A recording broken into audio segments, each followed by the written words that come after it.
আসসালামু আলাইকুম। আমি সকাল বিকেল থেকে খবর বলছি। নিত্যদিনের খবর পেতে আমাদের পাশে থাকুন। অপেক্ষার প্রহর কমছে, আর মাত্র কিছু ঘন্টা বাকি দেশে ফেরার। প্রিয় স্বদেশ ছেড়ে 17 বছর আগে নির্বাচনের নিয়তিত বাধা হওয়া জাতীয়তাবাদী আদর্শ তরুণ নেতৃত্ব তারেক রহমান দেশে ফিরছে। জনপ্রিয় বিশ্বের নেতাদের যারা নির্বাচিত জীবন শেষে ফিরছেন দেশে, সেই তালিকায় যুক্ত হচ্ছেন তারেক রহমানের নাম। তারেক রহমানের স্বদেশ প্রত্যাবর্তন বার্তার দেশ জুড়ে বিএনপি নেতাকর্মীদের মধ্যে উৎসাহ, উদ্দীপনা আর বাঁধ ভাঙা উৎসব আমেজ। আজকে আমরা আনন্দিত এবং আমরা প্রতীক্ষায় আছি আমার নেতাকে দেখব।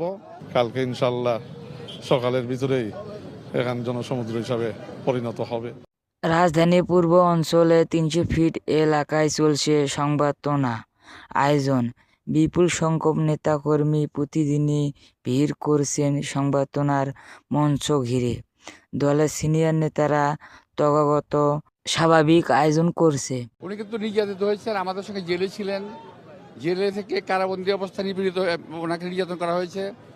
সমস্ত কিছু উনি বোঝেন। তো এই দেশে মানুষের চাহিদা, প্রত্যাশা উনি পূরণ করতে পারবেন বলে আমি আশা করি। তারেক রহমানকে বিমানবন্দরে উদ্বোধন জানাবেন বিএনপির স্থায়ী কমিটি। সেখান থেকে তিনি গণসম্বর্ধনায় অংশ নেবেন, একমাত্র ব্যক্তি হিসেবে ভাষণ দেবেন।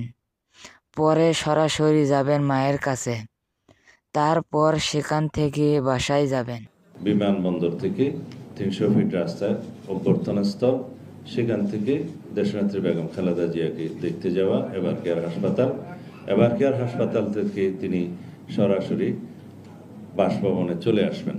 শুক্রবার পিতা শহীদ জিয়ার মাজারে ও সাভার স্মৃতিসৌধে মুক্তিযুদ্ধ শহীদদের প্রতি শ্রদ্ধা জানাবেন তারেক রহমান। শনিবারও থাকবেন কর্মসূচি।